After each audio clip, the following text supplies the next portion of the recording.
Welcome to the Star Wars Stuff podcast, where we talk about all things Star Wars. My name is James. I'm Joseph. And today, David's not here. David is in Atlanta, right? Yep, Atlanta, Georgia. I mean, I don't know what he's doing there. I'm just kidding. No, he's on it's a work thing, which is why we can't get together, because we're all trying to pay for Star Wars Celebration that we just went to. So, and we're also trying to save money for the next one coming up, man. Yeah. Like, my wife is over here having conversations. Well, next time you go, and I'm like, ugh.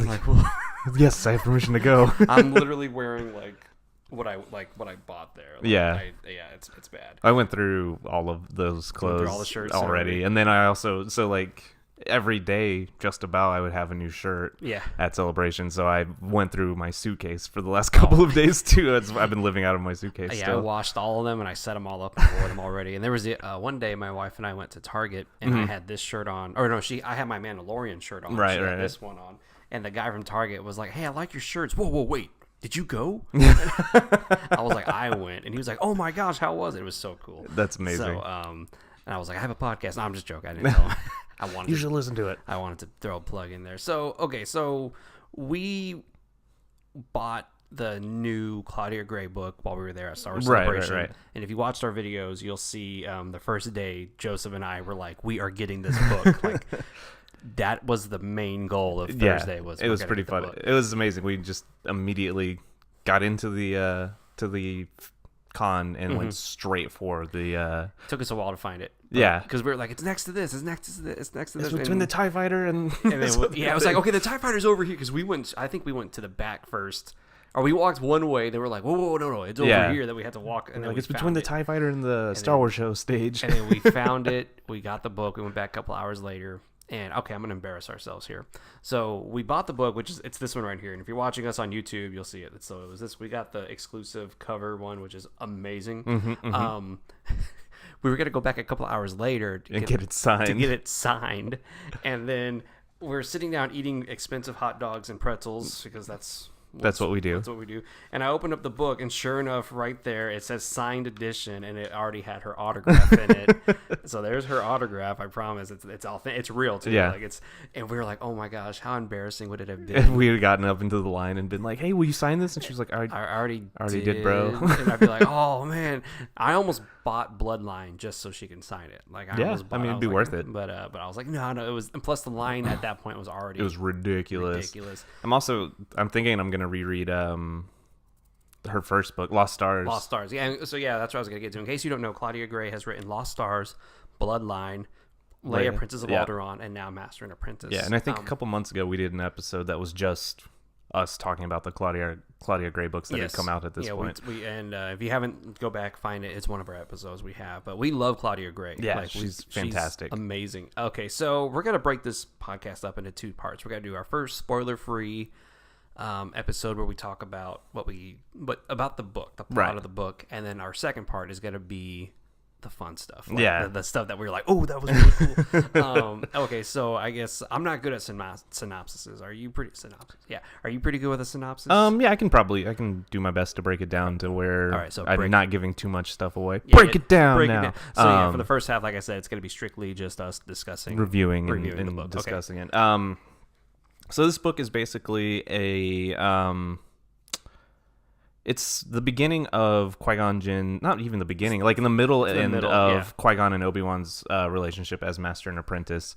I think it's 5 years in, if I'm not mistaken. It's roughly around that, because they've already gone on stuff. Right, they've done a couple missions together already. And you already hear about... Okay, I'm sorry, keep going. So it's their relationship kind of growing in a weird tension between the two of them, because they're two very... diametrically opposed viewpoints on what the council wants, what the will of the Force is, where the Jedi's responsibility lies. And in the beginning of the book, the two they don't mesh well at all. It starts right off the bat with a fight scene. I'm not giving anything away by saying this. Which was really well, it literally throws you in. Right. And then, like you said, you can immediately see how each of them thinks about the other one, and you're like, oh my gosh. Yeah, like it's in Qui-Gon's point of view, if I'm not mistaken, and he's like, Obi-Wan, get the door, and Obi-Wan like blasts the door and shuts it so that other people can't get in, but that means they also can't get out, and he's like, oh, this kid should know better by now. We've been together so long. Either he said, get the door or take care of the door. Yeah, and then he just freaking just destroys the controls. And it was a cool, and I love the way she does action. Yeah, because I could see it. Like I could see, you feel like you're part of the action. You can like, feel the way the camera would shift if you're watching it on a screen. I don't know how she does it, but it's really well done. It's awesome. All right, so anyway, so it goes on to do things like that, and then I was watching bad. And then it introduces a couple new characters. Rael Averross is one of them, and he's a Jedi who is the what's the word I'm looking for? Lord Regent. Thank you of planet. How did you say it? I can't even remember what it's like. Picali. Pijali. Yeah. It's like Pijali or Pijali. Like, it reminded me of an Italian dish. Pijali. Pijali is delicious. Yeah. And he's basically raising the queen to be on this planet as a Jedi, but he's kind of like I don't know how to explain it. He's kind of a wild card, if you will. The Jedis don't exactly know what to do with him. Yeah, they didn't, because he has you find out in the book, he has a very dark past. Right. Very dark past. Yeah. I was like, holy crap. They went there with this. He has a very dark past, and like you said, the Jedi were like, well, you can go here. And here's a mission for you. And it's going to take a while. Yeah, and he stays there for a I think he was there for 7 years. Yeah. And then it also introduces the characters of Rahara and Pax. Yes. Which were great characters. I thought they were gonna suck. Like when they started. Yeah, I was like okay. Man. But then as you start to see the dynamic between them, especially Pax. Yeah. I was like, I've never seen a character like Pax. Well, and he's a character. We'll get into it when we get to the spoilers. But like, at first I was like, this character's lame. I kind of hate him. And like as the book progressed, I almost called it a movie, but as the book progressed, like you're like, oh, this guy's pretty cool. Like, this makes a lot of sense why he is the way he is. He's this jerk that he is. Yeah. But and then Rahara, and they're jewel thieves. They're jewel basically. thieves, yeah. And it's the culmination of all of these characters coming together to coronate the queen. Because on the planet of Pajal, but we're gonna call it Pajali, all right? Pajali. There's been a lot of terrorist activities, and Rael Averross, who's assigned there as a Jedi, can't figure it out, and he requests from the Jedi Council Qui-Gon, because he knows Qui-Gon already, because go for it. They were both Count Dooku's apprentices. Yes, which it blew my mind when I read that. I was like, wow. Oh, and by the way, it's Dooku because it's like Yoda. That's the only name he's ever had. And when he left the Jedi Order, he was made Count of a planet. Of Sereno. Yeah, and so after that, he got the title of Count Dooku. Right. So for all of us who were always like, what's his first name? Dooku is his name. Just the way like we have Yoda, just the way like we have Prince Madonna. Yeah. McLovin, Zendaya. Yeah, his name is... We can keep going. His name is Dooku. And so, Rael was Dooku's former apprentice. Was his first Qui-Gon. apprentice, yeah. And what's interesting about the book is that you go through chapter and chapter, but then there's a chapter that says before. Yeah. When I read that, I was like, ooh, what is this? I was like, what's going on before? And then before is all the stuff with Dooku and Qui-Gon. When Qui-Gon was a kid. Qui-Gon is roughly Obi-Wan's age. Yes. In the before stuff, so it's a very similar dynamic between Dooku and Qui-Gon as Qui-Gon and Obi-Wan, but it feels like Qui-Gon and Dooku got along a lot better, a lot Qui-Gon quicker. And Dooku got along. Their relationship developed very quickly, whereas Obi-Wan and Qui-Gon had to actively work on their partnership, if you will. Which I loved. Yeah, I'm not, because that makes the story that much more interesting when you read about Obi-Wan, how he was, and knowing how he is, in the future. Right. And then to be like, man, he was kind of a funny teenager. Like he was not funny, but like he's not your typical teenager who's like, I'm gonna break all the rules and do what I feel like. He was like, the council said to do this, so I'm gonna do this. He was very straightforward. Exactly. Yeah. And then you contrast that with Dooku, who was like, I'm gonna do this, and Qui-Gon was like, yeah, we should do that. Yeah. I'm into that. But then Qui-Gon also started to kind of like question him. Right. But then what was really cool was as soon as Qui-Gon started to kind of question Dooku and his motives, Dooku was like, all right, we're done. I'm not going to do that anymore. We're going to focus on You're right. this. And, my bad. And then it was like, oh, okay, cool. Yeah. So let's get into the one of the main things of the book, which, by the way, we're kind of describing it horribly, but... No, I think we're doing all right. The prophecies. Okay. Yeah. That was unexpected, but at the same time, it was very expected in the story. So when we say prophecies, Qui-Gon has Obi-Wan researching prophecies, old Jedi prophecies that are going to come true or that they foresaw. Right. And then you find out in the before, Dooku also had Qui-Gon doing the same thing. Actually, Dooku didn't. Oh, Rail, that's right. Rail is the one that introduced him to the prophecies. Okay, Dooku like had a very strong interest in the prophecies at the beginning of his Jedi career, and then it was leading him down a path he didn't want to go down. Which okay, so then let's get into anyways, so I was gonna say something, but so yeah, the prophecies are pretty interesting to read about, and then some of them you hear. You start to think about some of the movies that you've already seen. Does this line up like this? And you're like, oh man, like that. Qui-Gon maybe knew that something like this was going to happen. So that was very fascinating. And Obi-Wan, of course, is like, why? I don't care about any of this. He's like, this is so boring. This is really none of this is going to come true. Most of the apprentices are doing this, they're doing that, and here I am in the library, studying old prophecies. Well, and I also think it's really funny that like Qui-Gon kept Obi-Wan to the basics. Like he never taught him any of the other stances. He taught him the basic lightsaber techniques. He taught him the basic ways to get into touch with the Force, to learn to meditate and things like that. Whereas other Jedi Masters were working with their apprentices to be like, yeah, let's do 37 flips and figure out cool stuff to cool combinations. It's which makes it, and then you see Qui-Gon's, especially only in the Phantom Menace, the stance he has as a fighter is very, very basic, right? Very, very strong. I think it's Form 1. I don't. There's 7 Jedi dueling techniques. Giant nerd alert, I know. No, it's cool. And I believe his is Form 1. And then Obi-Wan adapts a new form later on, but it's not. Yeah, it's like even after Episode 2 that he adopts I think it's Form 3 that he adopts. And then if you watch Rebels, we're gonna spoil it. I don't care. If you watch Rebels, when he comes up against Dooku, he goes back to Form 1 the way Qui-Gon, which gave me chills because it was like in the book it explains it like that was what he said, that grounds you in the Force. That's what you need, and it's like, yes, that makes so much sense now. Well, and that's basically what he used against Vader too at the end too. Anyway, it's crazy. Anyway, so yeah, it's awesome. Okay. Oh, okay. So the book, like you said, there's a terrorist on this planet, and they think it's one group, but then it might not be that group, right? And then it's all, and what's really funny is the plot is almost like Episode 1's Trade Federation. Yeah, it's very similar. Yeah, where it's kind of a very boring. Well, it's the planet is basically run the princess who's going to be a queen is basically just a figurehead for this corporation, which I pronounce Zerka. Yeah, I was saying it's Zerka. Yeah, well, we agree. It's got a C in front of it, so Zerka. Yeah.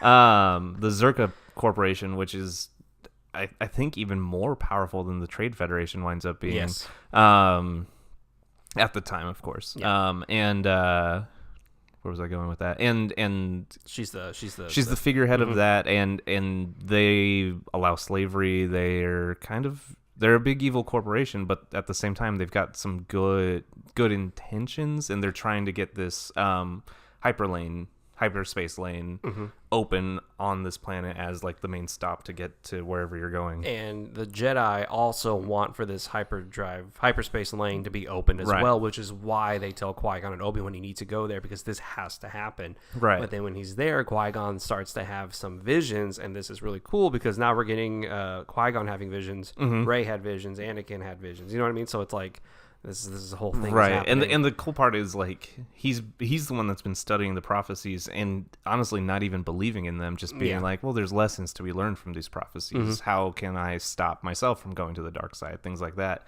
And then he himself has this prophecy, and it's and then it starts to drive him, and he starts to figure out like, is this right? Is this wrong? Am I going down the wrong path? And there's really interesting, really good inner turmoil with him. For sure. And then it builds to this amazing climax, which I didn't see coming, which is surprising because it's like... So I guess we should maybe time out for a second. Okay, what do we got? Like, how much further can we go talking about this book without giving anything away? Let's just say... Okay, let's just... climax, it ends, and at the end we then see. It's not a spoiler. We see right because it's a scene that we saw in the movies. Yeah, and you see the relationship between Qui-Gon and Obi-Wan become the relationship we all knew in Episode 1. Right. So we're not spoiling that with saying, this is what happens, because we all know what's going to happen. Right. When you're reading the book, you know, like they're going to amend. They're going to be friends. They're going to be friends because if they weren't, then Episode 1 was just this book was pointless. Yeah, we also didn't even mention them inviting Qui-Gon to be on the Jedi Council yet. Oh yeah, that was like the whole driving point of Obi-Wan and Qui-Gon's relationship in this book was, well, I've been kind of thinking about him having a different master anyway. Which is crazy, by the way, to think about that. Qui-Gon being like, I don't think I could teach him anymore. I think he needs a new master. Right. And then as soon as he's thinking that, the Jedi Council says, we would like for you to join the council. And it's like, oh my gosh. And so then Obi-Wan finds out through someone else. The Chancellor. He finds out through the Chancellor, who's not Valorum at the time. It's Cash. Yeah. If I'm but not they mistaken. mention Valorum. Yeah, they mentioned, which was cool. Which was really cool. We'll get to that later. And then, so that's another dynamic in the story. That's another divide between their relationship and their friendship and things. Because there's a moment where they'll get into an argument and Obi-Wan will be like, well, you're going to bail on me anyway. You're going to bail on me anyway, so who cares what you tell me? And you're like, oh my gosh. And then even Qui-Gon's like, crap, like this. And most of the stuff we've talked about is literally in the first quarter of the book. We really haven't given anything away. Yeah, we're not going to either. We're not. Not yet. Not yet. Okay, so final thoughts on it before we switch over to the fun stuff. So if I'm just going to give you a should you read this, shouldn't you read it, like a scale of 1 through 10, let's say, like a 9. Yeah, easily a 9. This book was fantastic.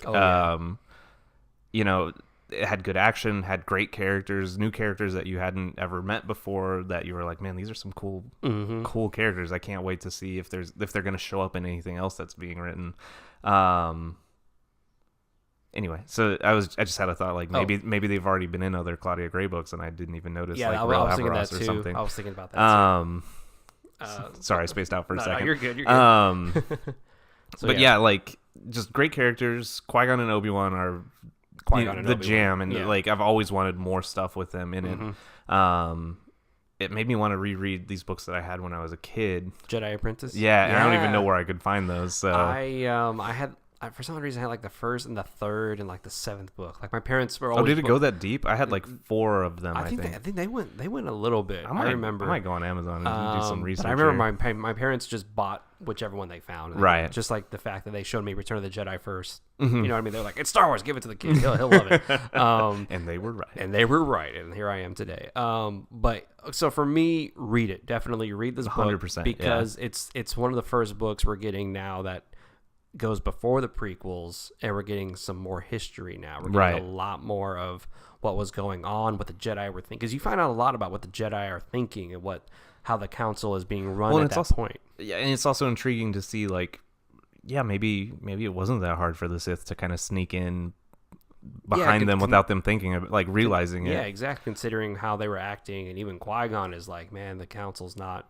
The council's. Is not really doing what it should be doing, and then then explains why Dooku left, and then it explains, and then there's that moment I watched Attack of the Clones, just the scene with Dooku and Obi-Wan, and he says, Dooku says, I really wish Qui-Gon were here now, how I would have loved to have him. He goes, he wouldn't have joined you. He goes, yeah, you don't know him the way I do. And you read the book, you kind of go, You start to think now about what Qui-Gon would have done, like how insane would it have been if Qui-Gon had gone with Dooku during the Clone Wars. Like, how much more powerful Dooku would have been. That being said, the book led me to feel that Qui-Gon would have never gone with Dooku.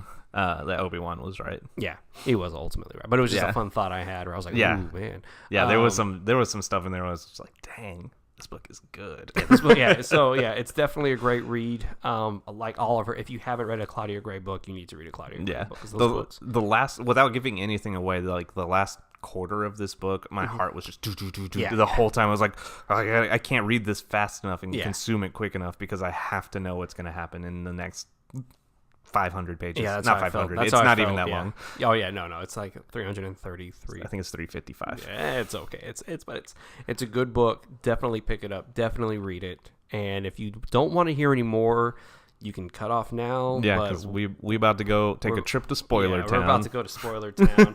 Wait, before we go, before we go to Spoiler Town. Okay, so Rael Avios or Averos said it. Yeah. If this were a movie, which actor could you see play that role? It would have to be older than Liam Neeson at that point when it came out. So which actor could you have seen play that role?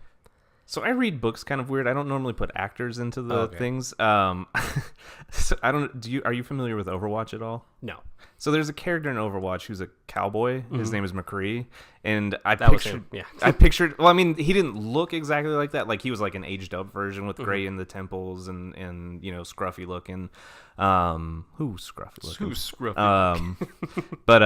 But yeah, I definitely pictured him with like McCree's speaking voice, so it's just kind of like a real deep country, like it's high noon kind of thing going on. I went opposite. I went with somebody who's first I went with like what actor could be in a Star Wars film that you could see be like in the middle between Dooku and Qui-Gon. And for me, I was like Willem Dafoe. Like I think Willem Dafoe would have, like, if he came in as a Jedi, you'd have to gruff him, like give him some stubble. And I could see that though. Yeah, just the way he spoke, the mannerisms he had, and thinking about the way Willem Dafoe speaks, I was like, Yeah, because he just said some stuff that was like, to me, was like he was from Texas. Oh, okay. Like he was a good old boy. I don't know. For me, I saw like that Willem Dafoe where he's like I can't think of the line, but there was a few things that I was like, yeah, okay. I can see it though. I'm not gonna say you're wrong. It's your imagination. Do whatever you want with it. I appreciate it. Oh, before we, if you're watching this video, this is a cool pin. I know if you watched our my haul video, I showed you the pin, but yeah, here's the pin that I got. It's pretty awesome. It's on my backpack right now. Yeah. Okay, so let's get to the juicy parts. Let's take the train to Spoiler Town. So I highlighted a bunch of stuff. Okay. And one of them, which was the main one, which everyone highlighted, and don't judge. I bought the digital copy of the book because I took this out in public, and like I started to like kind of right. I was like, no. I was like, this is too valuable. It's too awesome for me to do that with. So a prophecy was read, or you read some of these prophecies in the book, and one of them was, only through sacrifice of many Jedi will the Order cleanse the sin done to the nameless. The danger of the past is not past, but sleeps in an egg. When the egg cracks, it will threaten the galaxy entire, which is like, okay, so the danger of the past, it's like this little small thing, and then once it's open, it's going to just explode. When the Force itself sickens, past and future must split and combine. A chosen one shall come, born of no father, and through him will ultimate balance in the Force be restored. Okay. Boom. So obviously, Anakin. So there's the prophecy. There's the prophecy that Qui-Gon, when he met Anakin, he was like, man, this kid's pretty strong. And then when she said there was no father, he was like, this is it. The fact that he doesn't just like poop his pants on screen is sort of incredible. So we finally hear the full legend of Anakin Skywalker and why he was like, ooh, this has to be him. Yeah. But then we get to a little part here. Let me see if I can bring it up. Sorry, my technology is not working. Okay, it says, visions from the Force always have a meaning deeper than what first appears. If this is a vision, then I must find what is hidden within it. So I immediately thought about Rey with the vision she had. Right. And there's more meaning. There's deeper meaning than what we all saw with that vision. I mean, that was my interpretation. That's why I highlighted it. What do you like? I don't think I was thinking about it in terms of Rey necessarily. When I read it, I think I was thinking about the way that he was perceiving what was happening to him at that moment. Because this is before he even went into the chalice, right? The Crimson Chalice or whatever it was called. And so he was just trying to figure out what his thing meant, in my opinion. But it could definitely be applied to Rey's Force vision from Force Awakens, where she's seeing the scene where Vader and Luke are fighting, and she's seeing when Kylo Ren and the Knights of Ren are destroy all the up and coming Jedis and things like that. And the other thing that I really liked about this book, sorry to get off of the thing, go for it, man. But it kind of gave you a look into the Kresh system, into the Padawan system, into the Knight system, into the Master system. Yeah. I thought that was fantastic. I really liked that, where they would find the potential future Jedi and things like that. Oh yeah. Heck yeah. Loved it. Which makes finding Anakin that much more crazy for all of them. And they were like, why are you... Yeah, because they found Obi-Wan kind of late, and he was like 4. Yeah, they were like... I think even Yoda was like, I know we gave him to you when he was much too old. Right. When he was 4. You're like, that's really not... 4? I was like, did you see Anakin? Yeah, that dude was like 9. One of the parts that got me, the prophecy about the woman who was born to and would give birth to darkness. Mm-hmm. I was like, who are they referring to? What is that? Is that... That sounds like Shmi and Anakin. Was that Shmi and Anakin? Yeah. Okay, so that was another cool thing that they had in there. But I mean, it could have been born to and will produce darkness. That could be Leia. Exactly. Because she was Anakin. Freaks me out. And she was born after Anakin turned to the dark side. So it could be Leia to Kylo. Mm-hmm. Yes. So that was one of the things. Yeah, I mean, there's a couple different ways to interpret that. And even he says, well, that might refer to the ancient Duchess of Malastare, whose father had waged war. Like, he has another... Right. And then, okay, so another prophecy said the Sith would disappear, yet appear again. Most of the notes on this prophecy interpreted it as potential reincarnation of the Sith order, but Qui-Gon wondered whether it might not be referring to a specific Sith, a legendary Sith, Darth Rend, W-R-E-N-D. Don't worry, it's not Rend, because that would have been nuts. Who had believed dead but returned to wage war against the Jedi once more. So there's that prophecy that actually did come to pass, where the Sith did disappear, and then they came back. They came back. Always two there are. No more, no less. The future is always in motion. We cannot put our faith in such visions, which made me start to think also of Rey, like right. And so, and Luke, of course, and with Luke, the vision on Dagobah. Which is very true. So a lot of these visions that you're, in the movies, you're starting to think like how we are interpreting them and how the characters are interpreting them might not be right. What they're seeing, they're in the movies, especially, they're interpreting as fact, things that will happen without a shadow of a doubt. Whereas, even Yoda's like, that may not happen. It may not happen exactly the way you're picturing it. It may be a semblance of something that could happen. Which is what happened with Anakin. He told Anakin, like, hey, like, don't do that. And then Anakin ended up like being like, oh, this is what's going to happen. This is what I have to do this. And then... Yeah, well, Anakin's, both of his, actually, the one with his mother and the one with his wife, turned into self-fulfilling prophecies. Yeah.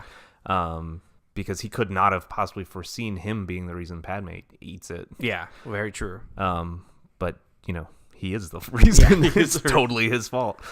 This part gave me goosebumps. I am one with the Force, Obi-Wan thought, recalling an old saying of the Guardians of the Whills, the Force is with me. Yep. So Obi-Wan says, I am one with the Force. That was right after he was super pissed off, right? No, that was when he was about to like go into the... Yeah. And so it's crazy. There's this big battle going on around them, and he's all by himself, and he's like, all right, I'm one with the Force. The Force is with me. I was like, that He's like, the Guardians of the Whills say this, and it's a good saying, man. It's a great saying. Yeah. If you don't say it every day, you're not a Star Wars fan. I actually said it today at work. I'm not even gonna lie. This book actually popped into my head earlier because a customer really frustrated me to the point where I was like shaking with anger. Oh boy! And I stepped away for a little bit. I don't know if you've got it highlighted, but he's the line where him and Avros are talking. It was like the path to darkness isn't like a one-step thing. It's something you have to work at constantly and all that kind of stuff. I was so angry at the time. I was like, all right, it's something I have to work at. I need to calm down. I need to get away from the anger. And then I popped into I'm one with the forces with me. So see, Star Wars can help you with any situation. Anger management, man. I came back from my lunch break. I was good to go, man. There you go. Only, I don't know. I don't want to say that's the only way to do it, but that's a way. That's the best way to do it. Okay, although Qui-Gon had recovered his faith in prophecies, he understood better than ever before how that belief could lead to darkness. The desire to know the future sprang from a desire to control the future. The desire to control the future sprang from fear, the fear of the depthless pain and loss the future might hold. Right. Anakin Skywalker. Fear leads to anger. Anger leads to hate. Hate leads to suffering. And then the wanting to control the future, it's impossible. You can't do that. Right. But Anakin did his best, and which ended up ruining everything. Right. Like self-fulfilling prophecy. So that was, I was like, ooh, okay. Taco Donna. Yes. Takodana, if you don't remember, was the beautiful green planet on The Force Awakens that Han Solo takes Rey and Finn to. Where Maz Kanata's castle is.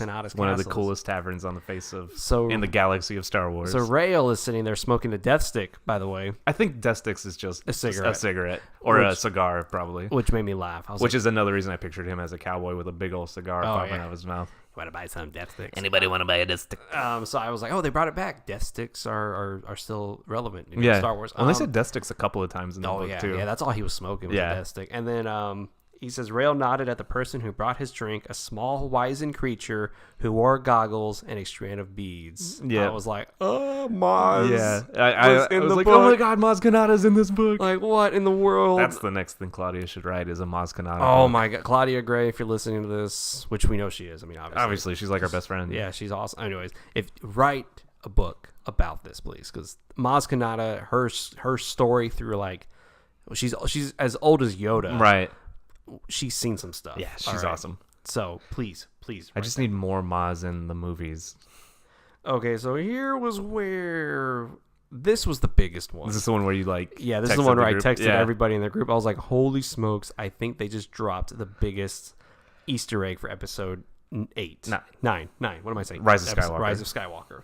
He who learns to conquer death will, through his greatest student, live again." Okay, so that was kind of just like a throwaway line in the book, but after the laugh in the Rise of Skywalker trailer, all the theories going around that Sidious is still alive, this now proves, it's possible. Well, I don't know that we can say it. It proves it, but it could be referring to Darth Plagueis and Darth Sidious. Or it could be referring to Darth Sidious and somebody else. I mean, we don't know. Yeah, I mean it's wild, man. You could guess anything, but the way I would interpret that, which again is a path to the dark side, and I don't want to go down it. Okay, is Sidious is involved in there somehow. Palpatine is what that prophecy is about. In what capacity, I don't know. So let me ask you this question: do you think there's a way Darth Plagueis could be introduced in Episode 9, The Rise of Skywalker? I mean, there's definitely a way. Like, do you think they're gonna go that way, or are they gonna? I don't think we're gonna see Darth Plagueis. Skip it, and then it's Sidious. I think it'll be Sidious. So Sidious somehow conquers death. I mean, let's just say this is what they're talking about. Right. Sidious conquers death, and through his greatest student, he lives again. Who was his greatest student? I mean, we all suspect it was Anakin. Well, and Homeboy had a ton of freaking apprentices, right? Yeah, because he had Maul, he had Dooku, Vader, and then who knows what he did afterward? You know what I mean? And so there's... Well, who knows how many people, like, in the Inquisitors, he was like, yeah, you're totally going to be my next apprentice. Yeah, you know exactly. I mean? So he was always playing people. So we don't know. We don't know. We don't know. It could. I think it's probably referring to Plagueis and Sidious. Because through his greatest student lives again or something along those lines. So, but yeah, when you texted the group, I was like, oh, I'm almost there. And I started reading and I was like, goosebumps. Yeah, because you're like, who is it referring to? And for me, I'm going to say it's Sidious. It's Sidious and somebody else. I think Claudia Gray was given a little bit of info and she was able to drop that in the book. Yeah. To be like, boom, here it is. Qui-gon knew something was going to happen. Or she dropped it in the book and was like, am I close? They were like, we're not going to say yes, but we're going to keep it in the book. Yeah, for sure.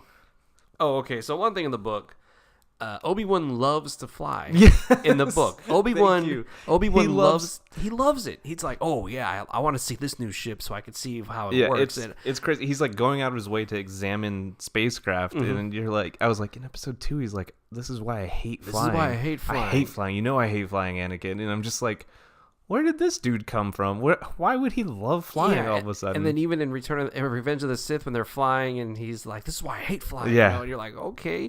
And then you find out that, okay, so in the ending of the book, he's in a ship within a ship within another ship, all right? So he's like in a small, because they're in the main Yeah, that's ship. right. He is. So, he's in the Myrick's. Yeah, and which is in the... and then he boards the... Facet, right? Yeah, the Facet, which is inside the Myrick's, which is inside Xerxa's... leverage, which is basically so it's a ship within a ship within a ship. So he's in this small little ship. He's in the hangar, which it's a huge. The leverage is like it's basically like Star Destroyer sized ship. And so he starts to shoot the droids, which, by the way, are those battle droids? They didn't really specify. I don't know if they're Trade Federation battle droids, but they are, because Droideka was what a lot of them were called. So I still pictured the normal Trade Federation Droidekas, the rollers with the personal shields. Do you think they became like the Zerks? Zerka could have become the Trade Federation or been bought out by the Trade Federation. Maybe. So anyways.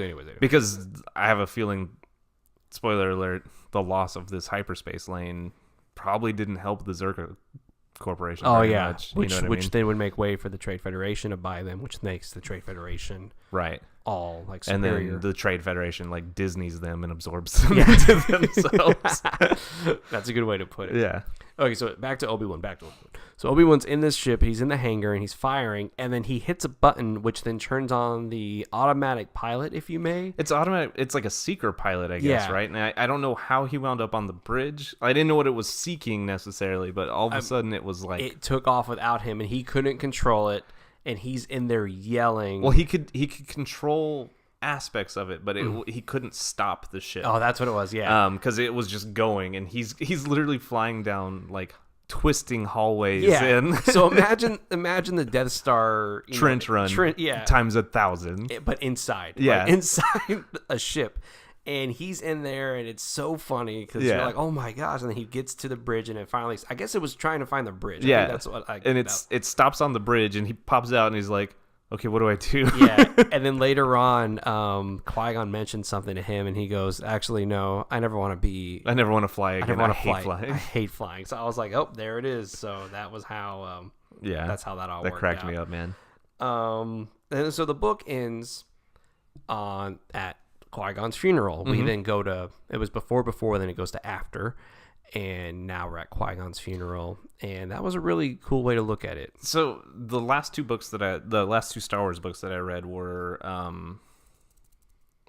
Queen of Naboo, the E.K. Johnston book, Queen's Shadow, and then this one, right? And those two had such a cool parallel ending, in my opinion. If you read them back to back, like you and I did, essentially. Because they both shoot forward to a funeral. To the funeral, and it's one's of Padme and the other one's of Qui-Gon. And it's, so to me, I was just like, man, that's a beautiful parallel right there. Yeah, it was a great parallel, man. They really, I think the books are getting not much better. Their books are always great, but now we're getting to like, they're able to go further back, and now they're adding more and more to that beginning of episode one. And I'm wanting. We probably won't get it before the movie comes. We probably won't get any of the books that I really want until after Rise of Skywalker comes out. But something from The Last Jedi to The Rise of Skywalker, I want some connectivity there. Dude, I want something from Return of the Jedi to The Force Awakens. We've got some stuff with that. I want Ben Solo as a kid with Leia and Han. Ben Solo and Luke training. So, that would be fantastic. That's what I want. But we've got like the Solo book that came out right around the same time as Solo did. And you got Aftermath, too. You've got Aftermath. You've got the other Claudia Gray book with Lost Stars. And Bloodline as well. Bloodline. Lost Stars a little bit, but that pretty much finishes right after the Battle of Jakku. So we've got more connectivity between 6 and 7 than we do between any of the other ones. And granted, 7 and 8 is within a couple of hours of each other. So which is pretty great. I think Triple Force Friday. Triple Force Friday. I think Triple Force Friday. Friday. I'm not gonna say it anymore. I think we're gonna get some. I think we're gonna get a few books on that day. You think? Journey to the Rise of Skywalker. We're gonna get those books. And the thing is, I don't read a lot of the designed for less than 13-year-old books. Oh, okay, you know what I mean? I've picked up a couple of them. I picked up there was one that took place right before episode 7 that had Rey, Poe, and Finn. That had a storyline from each one of them. Before the Awakening. You let me borrow that one. Yeah, it's pretty solid. It wasn't written for anybody over the age of 17, really, but it was okay. It was all right. I forgot where I was going with that. So what you're saying is you think they're only going to release those types of books? I'm worried that that's what they're going to release. I don't know because with I can't say. Yes. Claudia Gray's Lost Stars came out. Force Awakens. Right. The Force Awakens. Claudia Gray's Princess of Alderaan came out, Journey of the Last Jedi. Mm-hmm. I hope she's working on another book right now that comes out on Triple Force Friday. Triple Force Friday. That we can pick up. Because if she does, I'm buying that book immediately. I don't see that happening, but there's, 2 other books coming out within the next 2 months, yeah, right? Those are introducing Alphabet Squadron. and then also Black Spire. They're getting the Galaxy's Edge going. And I picked up, the Black Spire has a comic book series that's coming out, and I picked up the first one just to see if it was worth reading, which I'm gonna pick up all of them. But I'll wait till they come out and trade. And it was pretty good. It was Han Solo and Chewie running a mission for Doc. I can't remember his last name. Doc on Black Spire. Yeah. The Ithorian. Oh gosh, I forgot his name, but yeah, he's in our video. If you go back watch one of our videos, I got him in there. And they're running a mission to get him a baby Sarlacc. Interesting. It's bizarre. It's wild, man. It was quite a ride. Shifting gears, I looked at because my wife and I are going to be going to Disney in November. I'm so excited. Disneyland, by the way, not Disney World, Disneyland. And I was looking from our hotel to the park, and it's super. I don't know how we got lucky, but we got really lucky. And I was looking, and I was like, I wonder where Galaxy's Edge is going to be. And I just look in the corner, and it's just this huge. It's a big old chunk of Disneyland space. Yeah. And I was like, this is going to be great, man. I'm so excited for that thing. So anyway, back to the books. So yeah, they're only releasing those in the next couple of months. Right. But I think we may get 2 or 3, the Journey to the Rise of Skywalker. I would hope we'd get something, but I have a feeling it's not going to be written by Claudia Gray. Man, Claudia Gray, please. I would love her to write another one, and the fact that she's put out 3 in the last 3 years, basically, maybe 4 years. 4 years, yeah. 4 in the last 4 years. Yeah, that's right. Lost Stars. Yeah. I mean, that one she had a little bit longer. Bloodline came out of nowhere. Like I forgot about Bloodline. It wasn't until when it felt like Bloodline and Princess of Alderaan were just like pop pop. Yeah, which was nuts. Which is why I'm saying she might do it. She might. I would be very much in favor of it. Personally, with Claudia Gray's books that we've read them all from the Star Wars era. For me, Bloodline is still my favorite. It's still my favorite Star Wars story that she wrote. Lost Stars that she's written. Lost Stars is pretty great. Princess of Alderaan is pretty good. It's not my favorite, and this one was pretty great too. Lost Stars is my least favorite. By a landslide. Oh, okay. I liked Lost Stars. I thought it was good, but there was a lot of like. It's a teenage love story. It wasn't written for Joseph. Like, let's just be honest. It was good. I liked the connectivity, the tissues that made the movies flow, and I liked the 2 main characters. But I just kind of was like. This isn't for me. Like, before we go on, one of our listeners, he wrote us. Sorry, man, I forgot your name. He said he heard somewhere. He might have a good source that Claudia Gray would be working on the sequel to Lost Stars, which I would be all in favor of. Because of where the book ends, you're like, dude, I want like another 400 pages of what happens after. Right. I would definitely read a sequel to it. So hopefully that's what she does. You know what I'm saying? But Lost Stars, yeah, I get you. Okay, so what about Bloodline? I loved Bloodline, but my personal favorite is this one, and then Leia, Princess of Alderaan. I loved Leia, Princess of Alderaan. Leia, Princess of Alderaan.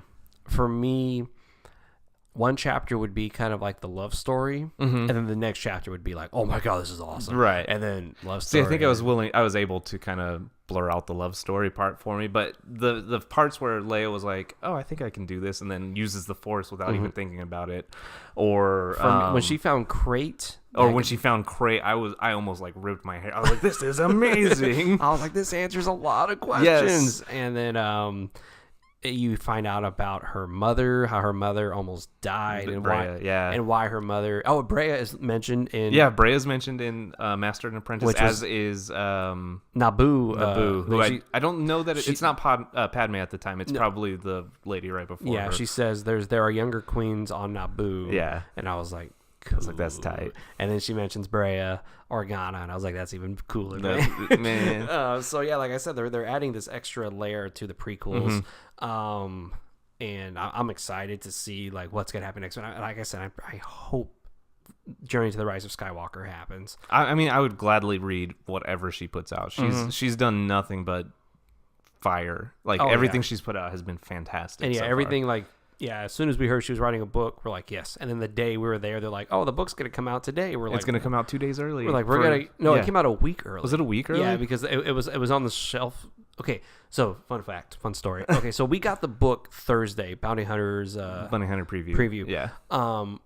What was it? Thursday, Saturday. They had a sign there. Totally Master and Apprentice will be available to you on Tuesday, the next Tuesday, right? Because they were completely sold out, 100% sold out. Yeah. I mean, looking back, I'm like, man, I cannot believe we got this thing. Like this thing is, and it's just a beautiful cover. Yeah, it's actually my phone background right now. That's beautiful. That is awesome.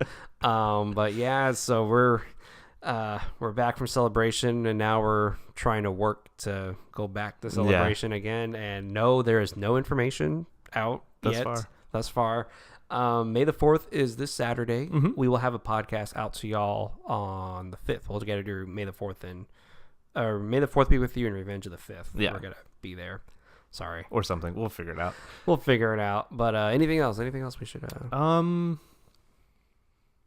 we didn't really talk. We really didn't spoil this too much. We didn't spoil. We just gave you a lot of cool little tidbits, little things to look forward to.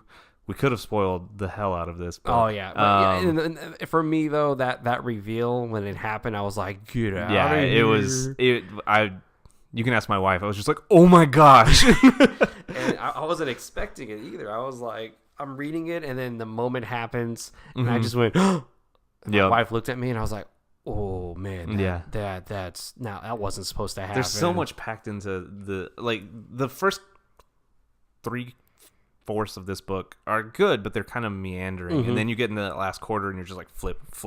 Like because so much is at stake at that moment that you have to know what happens next. And I was hoping for I know it sounds weird. I was hoping for a mention or I know I'm kind of reaching with my Rey references, but I was hoping for a reference of Rey that Qui-gon had. Like, that's what I was really, really kind of I didn't think that was going to happen. Man, I wanted it so bad. But it all leads to her eventually through the story one way or another. And so. what does Luke say in the trailer? 1,000 generations live in you now. And it's like, man, oh my gosh, I'm so pumped for The Rise of Skywalker. I'm sorry. The Rise of Skywalker can't get here any sooner. December 20th. Mm-hmm. Oh my gosh. Mm-hmm. So I saw Endgame, and they showed the trailer before, and it still had I still had a big smile on my face. I still had chills, and I was like, man, I want the world to be as excited for The Rise of Skywalker as I am. Yeah, and I do too. And I think I said it on my solo podcast last week, but I've been kind of working through my Star Wars collection right now. I finished the prequels. I watched Solo, and I'm about halfway through season 1 of Rebels right now, because I'm still on that high, man, and like, God, it's so good. Everything's so good. I cannot wait, and it's all gonna lead up to The Rise of Skywalker. And that's what I want. Okay, so we're gonna the trailer that they show in it'd probably be October, right? The trailer they show in October has to convey that the story has been leading to this moment. Right. Episode 1 leads to Rebels, which leads to Rogue One, which leads to Empire, which leads to Rey being the end of the line, like the beginning of the end of the line of the Jedi. Yes.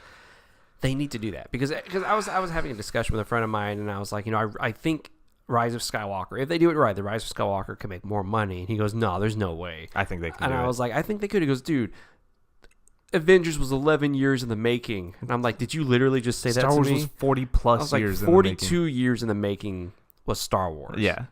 They're like, oh, I didn't think about that. I was like, okay. And I started thinking, I was like, wait, they need to start promoting it that way. Right.